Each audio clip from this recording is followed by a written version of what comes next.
여러분 안녕하십니까? 파죽지세를 보이고 있는 코스피가 또다시 사상 최고치를 새로 썼습니다. 이후 차익 실현 매물에 주춤한 모습을 보였지만 반도체주가 끌고 조선과 방산주가 밀면서 다시 4,600선 탈환했습니다. 마감 직전 증시 흐름 짚어보겠습니다. 오서영 기자. 네, 오서영입니다. 네, 코스피가 닷새째 오르며 오늘도 사상 최고치를 기록했죠. 현재는 어떻습니까? 네, 코스피는 4,530선에서 하락 출발했지만 장중 상승 전환에 사상 최고치인 4,622선까지 올라섰습니다. 현재는 어제보다 0.3% 오른 4,560선에서 거래 중인데요. 개인이 8천억 원 넘게 순매수하고 있는 영향이 크고 기관과 개국인은 각각 6천억 원, 4천억 원씩 순매도 중입니다. 코스닥은 하락 중인데요. 950선에서 상승 출발했지만 현재는 어제보다 0.2% 떨어진 940선에 머물고 있습니다. 달러 원 환율은 장중 계속해서 오르며 1,449원을 터치하면서 1,500원대를 넘보는 상황입니다. 네, 반도체 대장주들 중심으로 오름세를 보이고 있죠. 네, 사상 최대 작년 4분기 실적을 공개한 삼성전자는 사상 최고치를 경신한 뒤 현재는 소폭 하락 전환에 14만 원대 거래 중입니다. SK하이닉스는 역대 처음 78만 원 선을 터치한 뒤 현재 3%대 상승세를 유지 중인데요. 삼성바이오로직스와 HD현대중공업도 6% 안팎으로 상승하며 강세를 보이고 있습니다. 특히 방산주와 조선주 강세가 눈에 띄는데요. 트럼프 행정부의 국방 예산 증가 기대에 하나 에어로스페이스가 8% 가까운 상승세를 보이고 있고요. 현대로템 역시 4% 가까이 오르고 있습니다. 반면 자동차주는 현대차 3%, 기아 4%대 하락하며 약세를 보이고 있습니다. 시총 상위 종목 중 LG에너지솔루션과 KB금융도 1%대 하락하는 모습입니다. SBS 비즈 오서영입니다. 건설업 부진이 계속되며 우리 경제의 발목을 잡고 있다는 국책연구기관의 진단이 나왔습니다. 다만 소비 개선 흐름은 지속되고 있다고 평가했는데요. 자세한 내용 취재기자 연결해 들어보겠습니다. 정윤영 기자. 네, 정인영입니다. 네, 한국개발연구원 KDI가 우리 경제에 대해서 구체적으로 어떤 평가를 내놨나요? 네, KDI는 오늘 1월 경제동향 보고서에서 건설업 부진이 지속되고 제조업도 다소 조정되고 있지만 소비는 완만한 개선세를 유지하고 있다고 평가했습니다. 지난달과 비슷한 진단을 내린 겁니다. 특히 건설업은 큰 폭의 감소세를 지속하며 경기 회복세를 제약하는 주 요인으로 작용하고 있다고 덧붙였습니다. 실제 건설 투자를 보여주는 건설 기성은 지난해 11월 전년 동기 대비 17% 줄었습니다. 앞서 KDI는 건설 투자가 지난해 마이너스 9%에서 올해는 2.2% 증가로 전환해 부진이 일부 완화될 것으로 내다봤는데요. 다만 이 같은 수치는 감소분을 만회하는 수준은 아니라 올해 역시 건설 경기가 좋다고 보기는 어렵다고 전망했습니다. 제조업의 경우 반도체 경기 호조로 관련 수출 금액이 높은 증가세를 유지하고 있지만 이는 가격 급등 영향이고 그동안 높았던 물량 기준 생산 증가세는 조정됐다고 평가했습니다. 네, 이 소비 흐름에 대해선 여전히 긍정적으로 평가했죠. 그렇습니다. 민생회복 소비 쿠폰 등 일시적인 정부 정책으로 소비가 등락하고 있지만 완만한 개선세는 유지되고 있다고 설명했습니다. 소비자 심리지수도 109.9로 높은 수준을 유지하고 있다고 봤습니다. 노동시장에서도 건설업과 제조업은 부진했지만 서비스업을 중심으로 취업자 수 증가폭이 소폭 확대됐다고 설명했는데요. 지난해 11월 취업자 수를 보면 전년 대비 22만 5천 명 증가했는데 건설업 13만 명, 제조업이 4만 명 감소한 가운데 서비스업은 50만 9천 명 늘어난 영향입니다. SBS 비즈 정윤영입니다. 쿠팡 사태로 뜨거운 이 개인정보 유출 문제는 특히 금융정보와 얽히면 더 민감한 이슈가 되죠. 대표 상호금융 새마을금고에서 이사장이 회원 정보를 유출했다는 소식 지난해 저희가 전해드렸는데요. 그 이유가 선거 때문이었던 걸로 추가 확인됐습니다. 류선우 기자입니다. 첫 전국 동시이사장 선거를 반년 앞둔 2024년 10월, 경기도의 한 새마을금고 본점에서 이사장이 회원 정보를 유출하는 사건이 발생했습니다. 새마을금고 측은 당시 무슨 정보가 어떤 목적으로 유출됐는지 구체적인 경위는 밝히지 않았는데 유출 정보가 어디로 흘러 들어갔는지가 추가 확인됐습니다. 오늘 개인정보보호위원회 등에 따르면 새마을금고 전 이사장 A씨는 회원들의 이름과 휴대전화 번호 등을 선거 관련 업체에 넘겼습니다. 선거를 앞둔 시점에 선거권자의 개인정보가 선거 관련 업체로 유출된 셈입니다. 유출 규모는 1,000건 미만으로 파악되는데 문제는 사건이 발생한 지 1년이 넘도록 유출 피해자들은 피해 사실을 개별 고지받지 못했다는 점입니다. 정보 유출 시 회사는 피해자들에게 지체 없이 이를 알려야 하지만 새마을금고 측은 피해자 명단이 없다며 한 달간 영업점에서 대고객 공지하는 것으로 사안을 일단락했습니다. 내부 통제 강화나 임직원 교육 확대이나 예방중심의 이러한 관리 체계를 좀 정착시켜서 향후에는 동일한 의사 사례가 재발하지 않도록 정보보호 관리 감독을 한층 강화해 나가겠다. 감독당국에선 자산 290조 원 규모의 새마을금고가 내부 통제는 물론 건전성까지 전 분야에 걸친 개선이 시급하다고 보고 있습니다. 소관기관인 행정안전부와 함께 새마을금고를 관리 감독하는 금융감독원은 올해부터 전담 인력도 확충합니다. 금감원 관계자는 건전성 관리와 내부 통제 강화 등 새마을금고 정상화를 위한 지원을 강화할 거라고 말했습니다. 감독당국은 연초부터 새마을금고에 대한 합동 감사를 진행하고 이를 토대로 하반기 감독 강화 방안을 추가로 마련할 전망입니다. SBS 비즈 류선우입니다.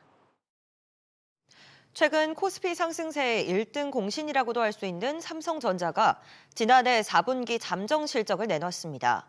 매출과 영업이익 모두 역대 분기 기준 최고치를 경신하면서 높아진 시장의 눈높이를 더 뛰어넘는 실적을 내놨습니다.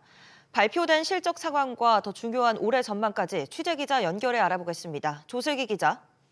네, 분기 영업이익에서 20조 원이라는 숫자 처음 보는 것 같습니다. 그렇습니다. 삼성전자는 지난해 4분기 영업이익이 20조 원으로 1년 전보다 208% 증가한 것으로 잠정 집계됐다고 오늘 밝혔습니다.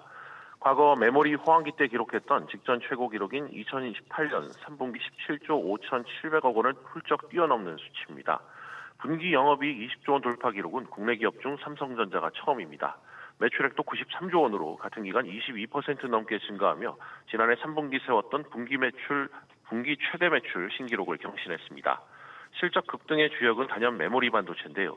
고대역폭 메모리 HBM을 포함한 메모리 전반의 가격과 수요가 급증하며 4분기 실적을 견인했습니다. AI발 메모리 수요 확대와 공급 부족 등에 따른 가격 인상 파급 효과가 시장 예상보다 컸다는 뜻입니다. 비메모리 사업 역시 적자폭을 크게 줄인 것으로 보입니다. 증권가는 전체 이익의 80%가 반도체 사업을 담당하는 DS 부문에서 나왔을 것으로 보고 있습니다. 네, 그렇다면 올해 실적 전망은 어떻습니까? 네, 역대급 4분기 실적보다 시장 관심을 모으는 것은 삼성전자의 연간 실적 전망입니다. D램 공급 부족과 수요 강세, 여기에 가격 급등 흐름이 계속되는 등 반도체 호황이 장기화될 것으로 기대되기 때문입니다. 삼성전자의 올해 연간 영업이익 100조 원을 훌쩍 뛰어넘을 것이란 증권가 전망도 나오고 있습니다. 한편 삼성전자는 오는 29일 기업 설명회를 열고 투자자들에게 구체적인 실적 현황과 향후 전망 등을 공개할 예정입니다. SBS 비즈 조슬기입니다. 서울 아파트 값이 48주 연속 상승세를 이어가고 있습니다.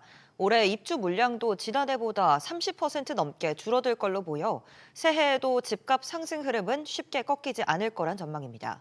유정현 기자입니다.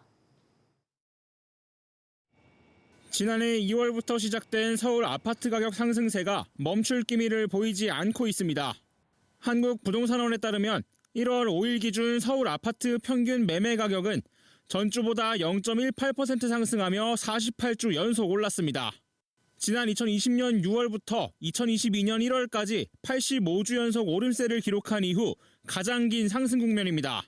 전반적으로 거래량과 매수 문의가 감소한 가운데 일부 재건축 추진단지 및 대단지, 역세권 등 선호단지 중심으로 가격 상승 이어지며 서울 전체 상승하였습니다. 자치구별로는 동작구가 0.37% 오르면서 가장 크게 올랐습니다. 이른바 마용성으로 불리는 한강벨트와 강남 서초 송파를 일컫는 강남 3구의 강세도 두드러졌습니다. 이런 상승 흐름은 올해도 계속될 거란 전망이 많습니다. 올해 서울 아파트 입주 물량은 2만 9천 가구로 작년보다 30% 이상 줄어들 것으로 보입니다. 정부가 공공주택 착공 등 공급 대책을 내놓고는 있지만 실제 입주까지는 물리적 시간이 걸려 단기 대응엔 한계가 있습니다. 세금 정책을 완화시키는 방안을 고민해 볼 수도 있을 것 같은데요. 양도세 관련한 세제 완화를 할 경우에 단기적으로 매물량이 늘어날 수 있고요. 한편 전세 매물 감소에 따라 서울 아파트 전셋값도 전주보다 0.14% 오르는 등 임차인들의 주거비 부담도 계속 커지고 있습니다. SBS 비즈 유정현입니다. 서울을 중심으로 집값이 다시 오르면서 분양시장에도 온기가 돌고 있습니다. 이달 수도권 아파트 분양 전망지수가 큰 폭으로 뛰었는데요. 취재기자 연결합니다. 박연신 기자. 이달 아파트 분양 전망지수부터 살펴보죠. 전반적인 분위기 실제로 얼마나 개선된 겁니까? 네, 주택산업연구원이 주택사업자를 대상으로 조사한 결과 이달 전국 아파트 분양 전망지수는 80.4로 집계됐습니다. 한 달 전보다 14.1포인트 상승한 수치입니다. 지역별로 수도권은 67.1에서 89.2로 22.1포인트 급등했고 비수도권도 78.6으로 12.5포인트 상승했습니다. 서울은 97.1까지 올라 기준치인 100에 근접했고 인천과 경기 역시 두 자릿수 상승률을 기록했습니다. 이 같은 지수 반등은 공급이 크게 줄어든 상황에서 신축 아파트의 희소성이 부각되면서 분양시장이 최악의 국면을 지났다는 판단이 사업자들 사이에서 확산된 것으로 보입니다. 다만 전국 모든 지역이 기준치 100을 밑돌고 있어 분양시장이 회복 국면에 들어섰다고 보기 어렵다는 평가가 나옵니다. 네, 분양 가격도 더 오르는 분위기죠. 네, 분양 가격 상승세는 더욱 뚜렷합니다. 지난달 기준 전국 민간 아파트 전용 84제곱미터 평균 분양가는 7억 1,308만 원으로 집계됐습니다. 전용 84제곱미터 기준 평균 분양가가 7억 원을 넘어선 것은 이번이 처음인데요. 서울은 지난달 평균 분양가가 19억 원을 돌파했고 대전과 울산 등 지방 광역시에서도 높은 상승률을 기록했습니다. 주택산업연구원 조사에서도 이달 분양가격 전망지수는 114.3으로 한 달 전보다 12.7포인트 상승했습니다.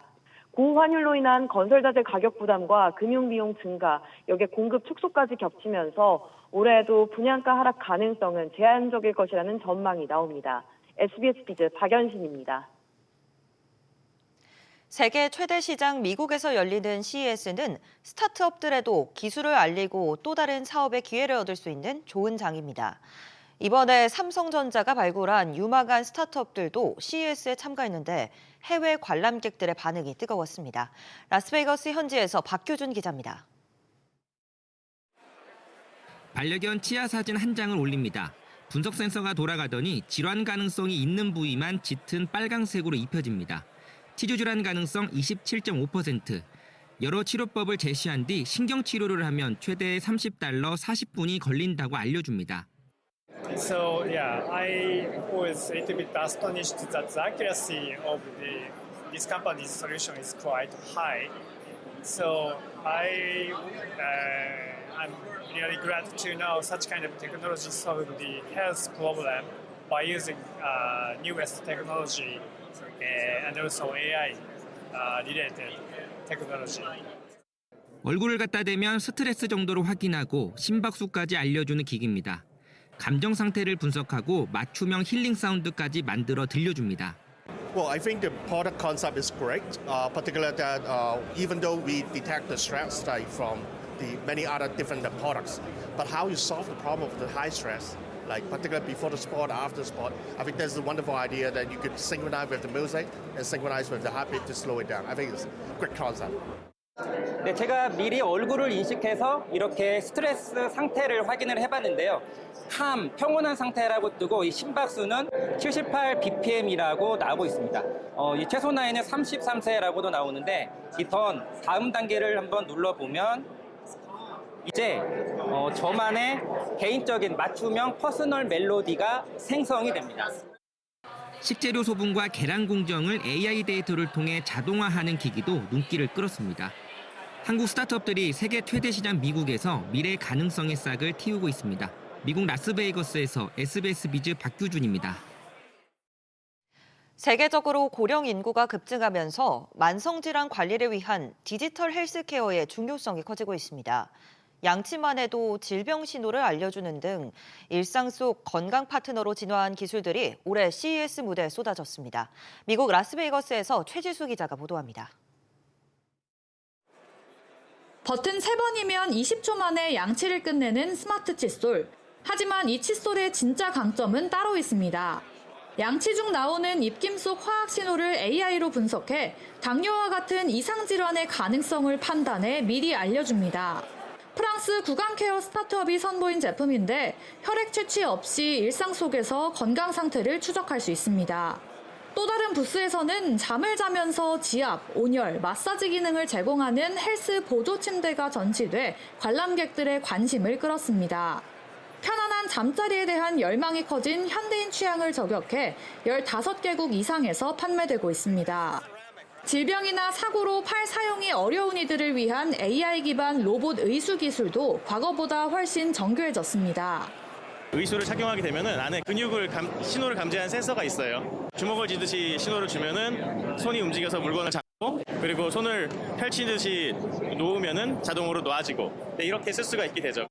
이번 CES에선 전체 참가사 4,300개 중 디지털 헬스케어 기업이 500여 개 넘게 참가해 AI 기술로 건강을 관리하는 새 시대가 열리고 있음을 보여줬습니다. 미국 라스베이거스에서 SBS 비즈 최지수입니다. 강호동 농협중앙회장이 농림축산식품부 특별감사에서 과도한 혜택을 노리고 공금을 낭비했다는 지적을 받았습니다. 뿐만 아니라 조직적인 공금 낭비, 성추행과 업무상 배임 의혹이 있는 직원들을 징계하지 않는 등의 갖가지 비위가 적발됐습니다. 서주현 기자. 네, 서주현입니다. 네, 우선 강호동 회장 관련 내용부터 볼까요? 네, 농식품부가 발표한 농협중앙회 특별감사 중간 결과에 따르면 강 회장이 숙박비를 지불한 5차례 해외 출장 모두 숙박비 상한을 초과했습니다. 초과 지출한 금액은 모두 4천만 원에 이르는데 1박에 222만 원이 넘는 5성급 스위트룸에 머문 적도 있습니다. 강 회장은 또 비상근인 농협중앙회장으로 연간 4억 원 가까운 연봉을 받고 상근인 농민신문사 회장을 겸임하면서 연간 3억 원이 넘는 연봉을 따로 받아서 지난 국정감사 때도 모두 8억 원의 연봉이 도마에 오른 바 있습니다. 농식품부는 지난해 11월부터 한 달 동안 변호사 등 총 26명을 투입해 특별감사를 진행해왔습니다. 네, 강 회장 이외에도 조직적인 비위가 수십 건 드러났죠? 네, 농식품부는 농협중앙회와 농협재단에 비위 의혹 2건을 수사 의뢰했습니다. 중앙회가 임직원 형사 사건에 공금 3억 2천만 원을 지출한 의혹과 농협재단 임직원이 공금을 부적절하게 사용한 의혹 등에 대해 추가적인 증거 확보와 사실관계에 대한 형사적인 판단이 필요하다고 설명했습니다. 이외에 부정금품 선고와 부적절한 기관 운영 등 65건의 법령 위반 정황도 확인이 됐는데요.